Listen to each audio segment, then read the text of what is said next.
Every advanced civilization develops its own customs, ways to show respect, to greet, to apologize, and occasionally to declare war through a misinterpreted nose twitch. Among the Glavari, standing too close is a sign of aggression. Among the Drethi, making eye contact is an invitation to duel. And among the Zatol, well, even existing near them is considered rude. They're not very social. It was for this reason that the Galactic Concordance organized the first ever interstellar etiquette summit, a diplomatic gathering of 74 species, each bringing centuries of tradition, rules, and gestures, all in the hope of avoiding another handshake incident. It was a noble goal until they invited a human.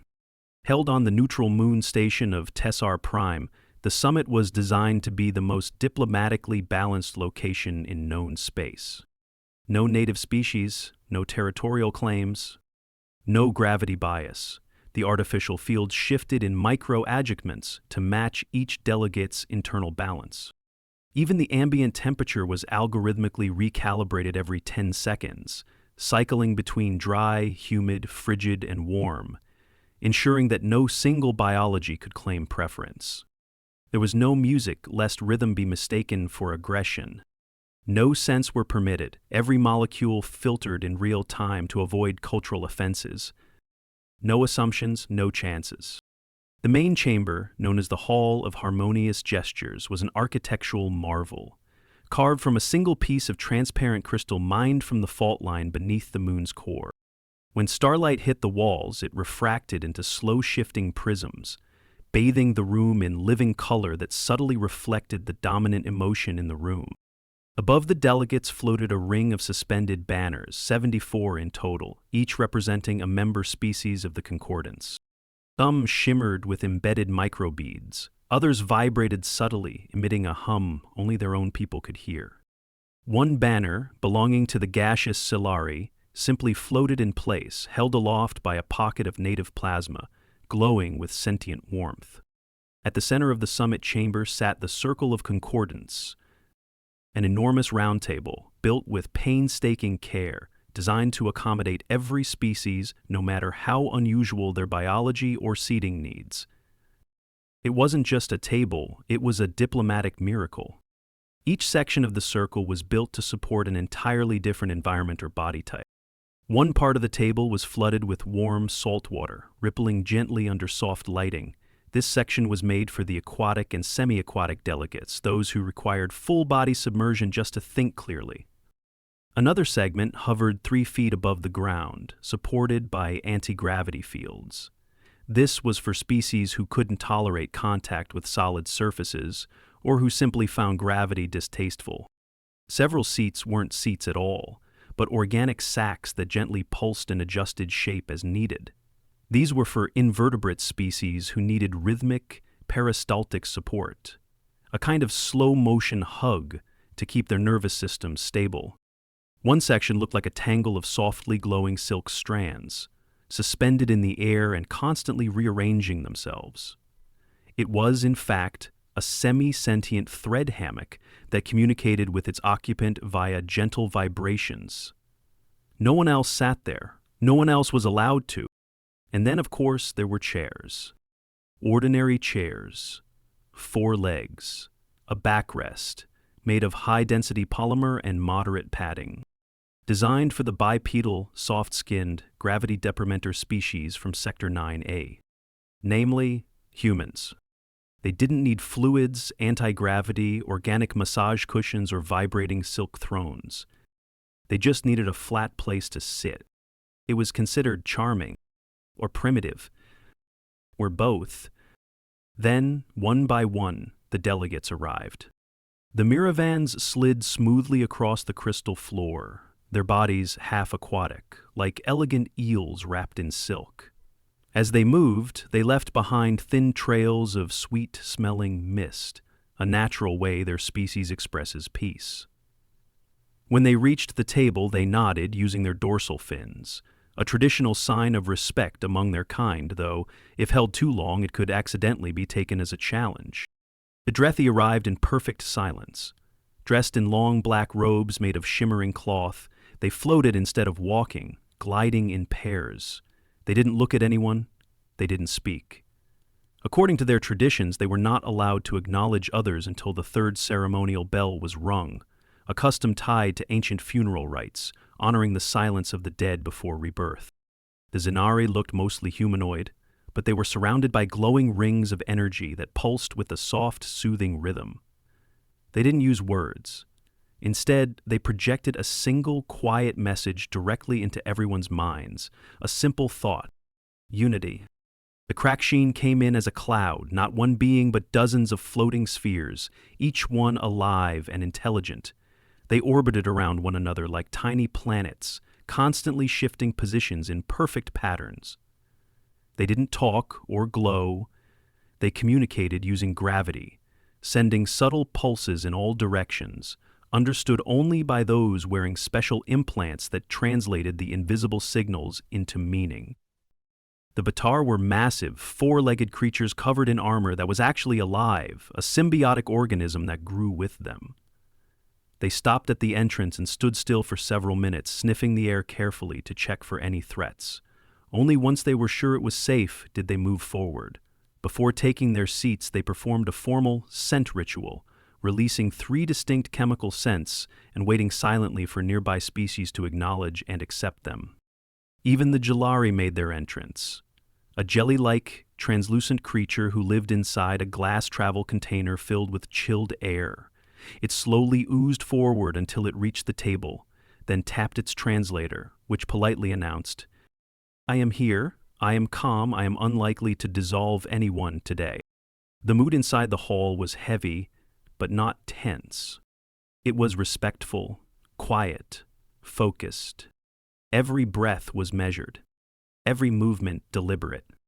Every gesture had been practiced 1,000 times by 1,000 diplomats, just to make sure nothing could possibly go wrong.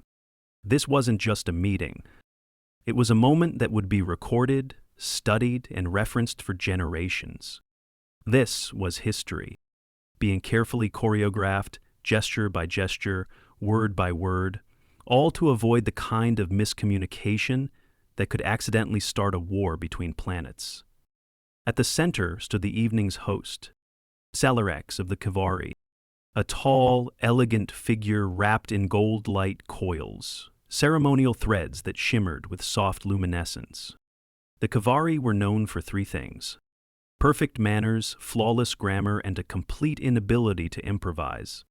To them, tradition wasn't just expected, it was sacred. Celex approached the central podium, a raised platform of polished crystal. They tapped a glowing orb, and the air shimmered as 6 vocal cords aligned. Their voice echoed across the hall. "Let harmony guide this gathering. Let respect be the language we share. Let no mistake be taken as malice." The door opened, and then the human arrived. Jeff Carter, human ambassador of Earth, walked into the room with a half-tucked shirt, a coffee stain on his sleeve, and a big, easygoing smile that somehow managed to say, "Hey, I'm friendly, and I might have gotten lost on the way here at the same time." He strode through the translation veil, gave a casual wave to no one in particular, and said loudly, "Hey, sorry I'm late. This place is a maze." 3 delegates gasped, one fainted. The Drethi recoiled in horror. In their culture, announcing your arrival before a third-party introduction was akin to bursting into a funeral with a kazoo. Jeff didn't know that. He just smiled wider and extended his hand toward Celerix. "Nice to meet you. Jeff Carter, Earth. Big fan of intergalactic unity and whatnot." Celerix blinked all 6 eyes in staggered succession. To the Kivari, touching someone's palm uninvited was an act of profound intimacy, reserved only for bonded mates, soul heirs, or mortal enemies. "Hima's challenged me," Salix whispered to his aide. "To something. I just don't know what." To Jeff, this was friendliness. To the other 73 delegates, it was something else entirely. The truth is, the human didn't mean to offend anyone. He simply didn't understand that everything he was doing, absolutely everything, was a diplomatic landmine. We had gathered to create a shared language of peace, and Earth sent Jeff, a man who brought charisma, coffee breath, and a complete disregard for 12,000 years of interstellar protocol. He walked up confidently and sat down on what he thought was a soft, fancy cushion next to the insect-like Grakai ambassador. It was round, green, and squishy. It even looked kind of comfortable. But it wasn't a cushion. It was a living creature, a member of the ambassador's staff, designed to act as both a translator and a personal assistant. Also sometimes as decorative seating. Jeff froze as the cushion moved under him with a squish. The Grakai ambassador's large, bug-like eyes went wide. Her antennae snapped straight up in shock. Jeff stood up quickly. "Oh, sorry, I thought that was a pillow," he said, brushing off his pants. "Didn't mean to squish your friend." The Grakai let out a loud, high-pitched shriek that sounded like someone playing 6 instruments badly at the same time. But not a pillow unfolded itself, now clearly a creature with long legs and way too many joints, and shouted in a robotic voice, "I am not a pillow." Several other delegates gasped. One nearly fell over. A floating jellyfish alien backed away slowly. Jeff raised his hands, trying to look calm. "Okay, yeah, that's fair. My mistake." Jeff's mistakes kept coming. He casually grabbed a glass of water before the blessing of hydration ritual had begun, a formal moment where everyone was supposed to wait, hold the glass with both hands, and speak a shared line of peace. He just drank it. He attempted small talk with a creature who only spoke in bioluminescent chest pulses. A few minutes later, during the cultural showcase, a delegate stood and recited a deep, slow poem, full of meaning and long pauses. It was quiet, emotional. The lights dimmed as they spoke. Jeff, not quite following, let out a soft chuckle halfway through. When the speaker finished, Jeff clapped, politely but enthusiastically. Everyone turned to stare. It wasn't a joke. It was a mourning chant for a moon that had been destroyed in a natural disaster 700 years ago. Then came the whispering. Salix leaned over to a fellow delegate. "How is he still alive?" The other replied, "He doesn't know any better. He radiates sincerity." Or obliviousness. Is there a difference? And yet, as the evening continued, something began to shift. Despite every accidental slight, every broken custom, and every gasp of horror, no one could bring themselves to truly hate the human. Because in a room full of perfected performance, Jeff was genuine. What came next would either doom the summit entirely or change the course of galactic diplomacy forever. Through the initial turbulence, the summit pressed onward. Because if there's one thing interstellar politics thrives on, it's pretending nothing is wrong. As part of the ceremony, each species was asked to perform their formal gesture of respect, a unique action meant to show peace, humility, and a willingness to work together. It was a big deal. Some had trained for years to get it just right. The Yulari stepped forward first. They had 6 long arms, which they unfolded in a slow, spiraling motion, like a moving flower. As they did, they spoke in 4 different tones at once, telling the story of how their species evolved. It was part dance, part song, part ancient lecture. Next came the Sharun, a quiet, serious species with big eyes and no mouths. They stood perfectly still and began blinking in carefully timed patterns. Each blink was a part of a long apology, for past mistakes, for future ones, and even for things that hadn't happened yet. The Enkalori slithered forward, circling the center of the room 3 times. Then, in complete silence, they opened their mouths and spit out a glowing pearl. It wasn't decoration. It was a real piece of fermented memory, pulled from deep within their own minds. To them, sharing it was a sign of trust. To everyone else, it was a bit gross, but deeply meaningful. Finally, the Vatran approached. They didn't move, they didn't bow, they didn't say a word. They just stood completely still and released a low, rumbling vibration, one that every translator interpreted the same way. I will not eat you unless required. By Vautrin standards, that was considered very polite. Each ritual was met with slow nods, respectful bows, and synchronized murmurs of approval, until a soft chime echoed through the chamber. Jeff looked up from his notepad, blinking. He hadn't been paying attention, just sketching a little Earth flag in the corner of the page, maybe a rocket ship for flair. Right, that's me. He stood slowly, straightened his jacket, and walked to the center with a polite nod. Dozens of alien eyes and a few other sensory organs followed him in silence. Some delegates glowed softly. Some vibrated. One leaned forward and began taking notes, with its tongue. Jeff cleared his throat and glanced around the chamber. ORS gesture of respect. Yep, totally ready for this. He wasn't.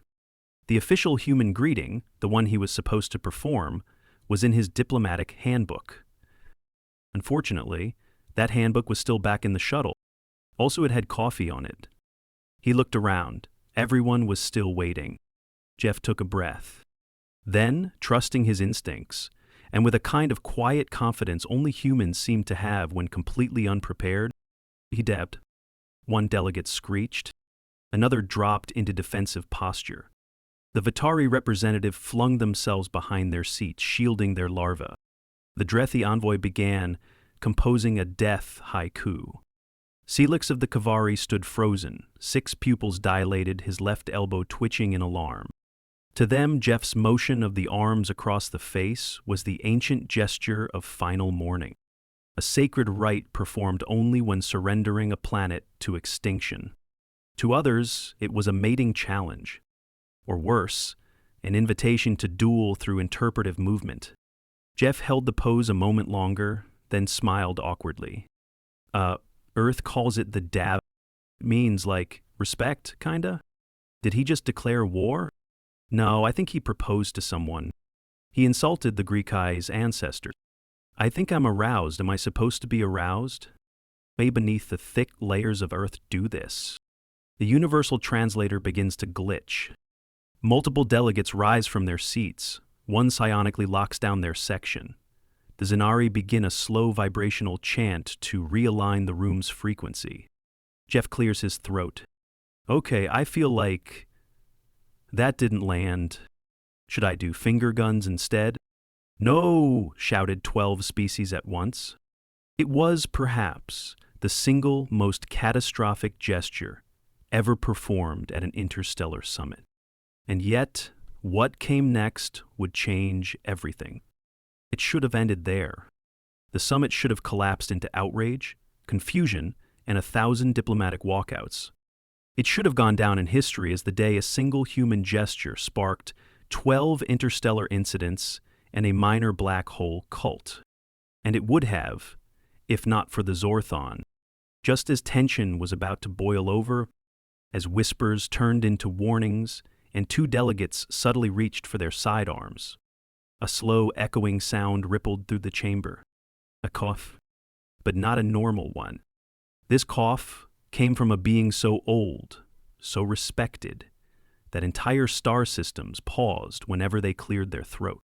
All eyes turned toward the far end of the room, where a figure sat motionless in a suspended seat carved from obsidian and rootstone.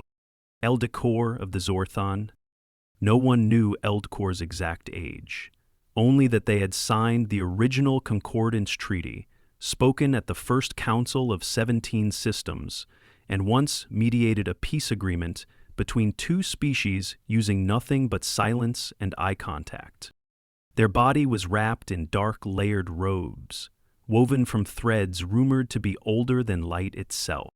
Only part of their face was visible, ancient, carved by time, with eyes like dimming stars, soft, warm, and impossibly deep. When they finally moved, it was with the kind of deliberate grace that made everyone else feel loud by comparison. They slowly raised one finger, knotted with age and adorned with a glowing ring made from crystallized thought, and pointed it toward the human. Silence fell, and then in a voice as low as shifting stone and as clear as starlight. Eldcor said, "Be a beat." Then, softly, with a dry smile that could disarm a fleet, "I like him." Gasps rippled through the room. Some delegates looked horrified, others intrigued. Eldcor leaned forward, the faint hum of their breathing mask filling the stillness. In the days before fire, we too had a gesture like that. A motion that said, "I do not belong here, but I stand here anyway." It meant honesty, vulnerability, sometimes defiance. What I see in the human is not mockery, not disrespect. I see truth unfiltered and unpolished, rare and badly needed. Suddenly, a Miravan delegate speaks up. "He did call my ceremonial sash drippy. I think that was a compliment?" Adrethi murmurs. "He smiled at me before the third bell.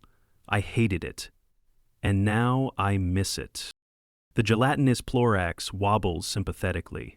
He asked, "If I was sentient or just vibing?" It was the first time anyone vibed with me. Selix of the Kavari sits slowly, staring into space. He palm touched me, and now I must reflect on who I am. A proposal is quietly submitted. Perhaps Earth's custom is authenticity. Perhaps sincerity should be an accepted form of etiquette.